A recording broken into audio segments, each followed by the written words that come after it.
Every impulse, every transfer you make, all of it, you're tracking every single penny. And a lot of times, most women are shocked by what they find because they don't think it's as bad as it really is. It's not until they start tracking their numbers that they're like, wait, I spent what? Oh my gosh, that was a whole car payment on just, silly stuff. Because those small things, it adds up to something really significant. And so you need to be faced with the truth first. Hey ladies, welcome to The Woman Behind the Wallet with Prea Epps, the podcast for ambitious women ready to stop managing money and start building wealth from the inside out. I'm your host, Prea Epps. Now, you worked hard for everything you have, and yet there's this quiet feeling that you're capable of so much more. You're right, and this show is for you. You ready? Let's go. Hey ladies, how many of you have a budget? Now, how many of you actually follow a budget? And follow is the key word. Most of us have made a budget at some point. We sat down, whether it was pen and paper or Excel or Google Doc, we did the math, and then life happened. Something came up. And instead of adjusting, right, we just ripped it up, do it all the way. We just abandoned the whole thing. And we told ourselves that budgeting just doesn't work for us. Does that sound familiar? I want you to know that that budget didn't fail you. Your approach did. And today we're going to talk about why it failed and what to do instead. Let's reframe the word budget because that word in itself could be part of the problem. So when I coach my clients, I try not to use the word budget, right? I call it a spending plan. And that's very intentional because a budget sounds really restrictive. Like you being told you can't have something, almost like a diet. And most of us resist dieting, we resist budgeting. So when we use those words, when we have that mindset when it comes to those words, we're setting ourselves up for failure. At the slightest hint of a backslide, if you have that cookie, if you buy that donut or that coffee and you blow your budget up, we said, well, I'm already here now. Might as well just roll with it, keep on going, right? I know that sounds familiar too. So a spending plan is something that you do on purpose. It's very intentional. It's very strategic. Like we're allocating your income intentionally. We're giving your money a clear roadmap, right? You are telling your money where it is going.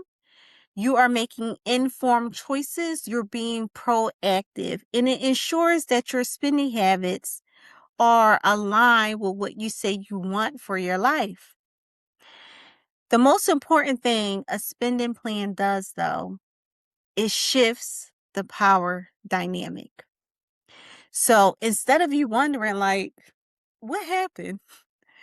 Where did my money go? I know I got paid, but I have nothing to show for it. So instead of you feeling that way after your paychecks at the end of the month, you are now the one directing its path. And you're shifting again from reactive, like, what happened, to proactive decision making. And that's at the core of what financial freedom actually feels like. You're building that strategy.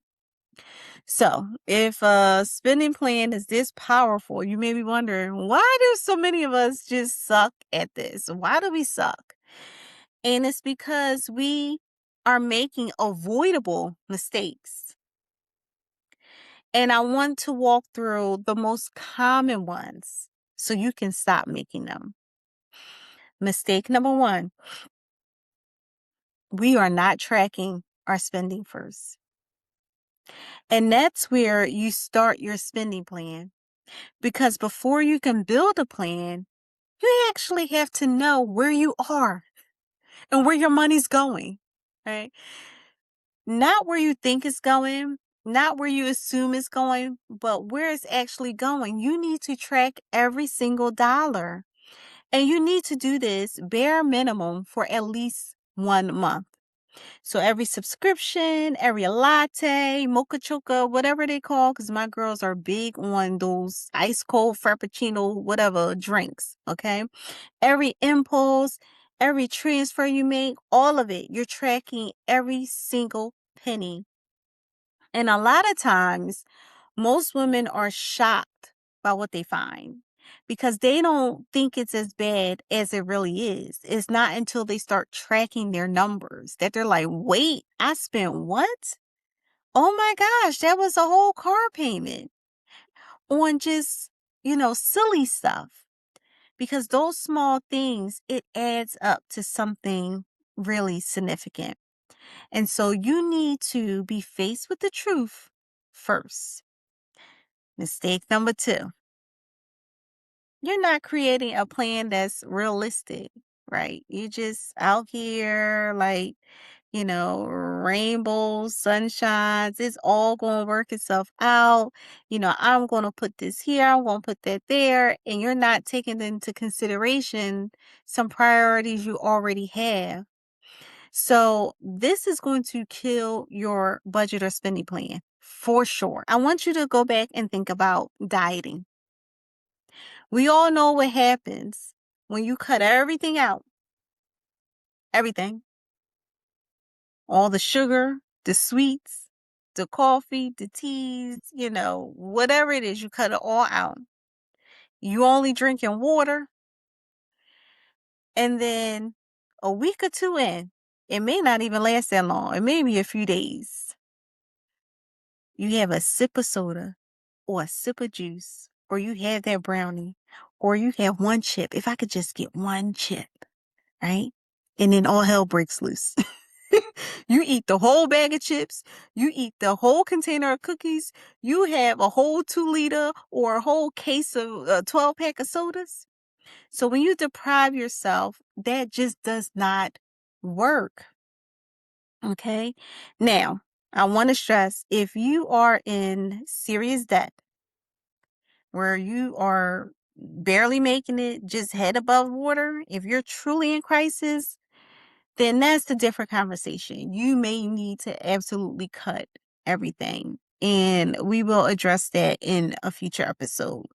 But for most of the women listening right now, your spending plan should have some room in it for fun, should have some room in it for flexibility. If you want to go out to dinner once or twice a week, make sure your spending plan reflects it because your spending plan needs to be realistic. It needs to be something that you don't dread. I don't want you to think of this as like a prison or a life sentence or you just have to suffer your way through because that is not sustainable. And we want to build something that is going to sustain us.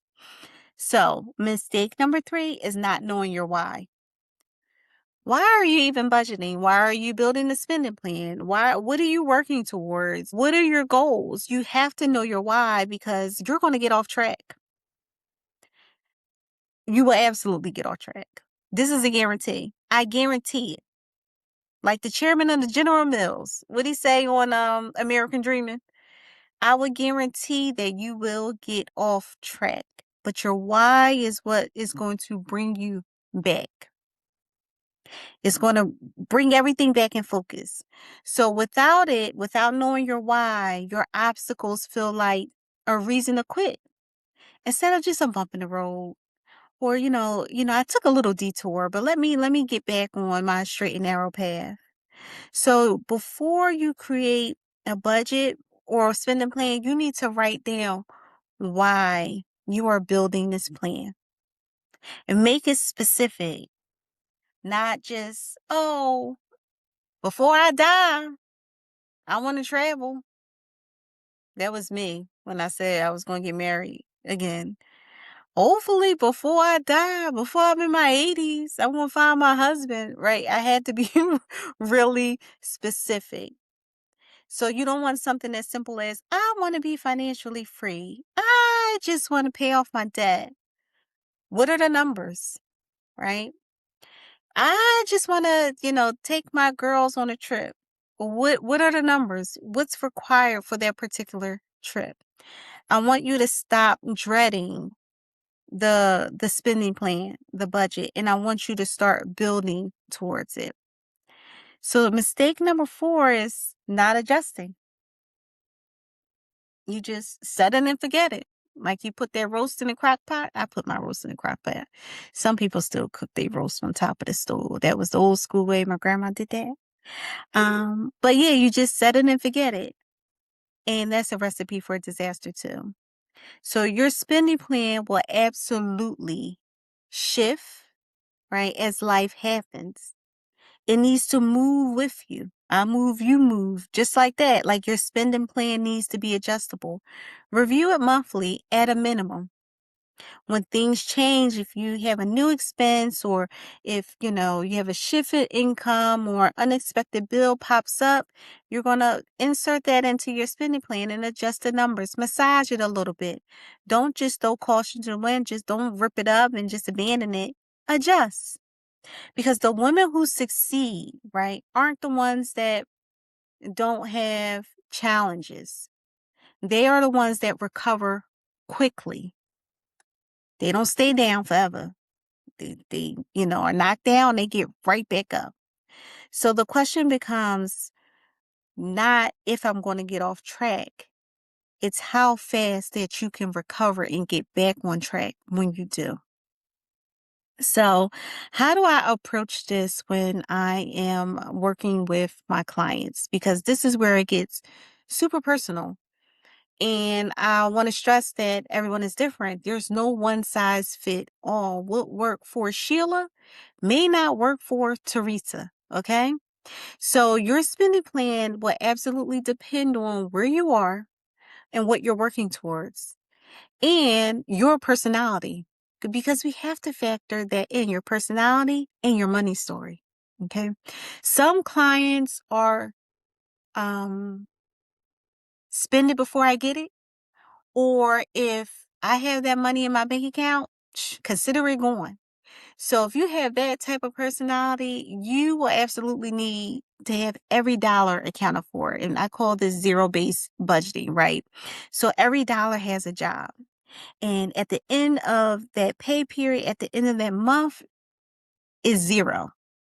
It equals zero. Every single cent is accounted for. And again, this works for the woman that have itchy fingers. As soon as they see it, they got to spend it. And there's no shame in being that way, right? If that is the way you are, that's okay. It just means that you need more structure in place. And I'm going to give you that.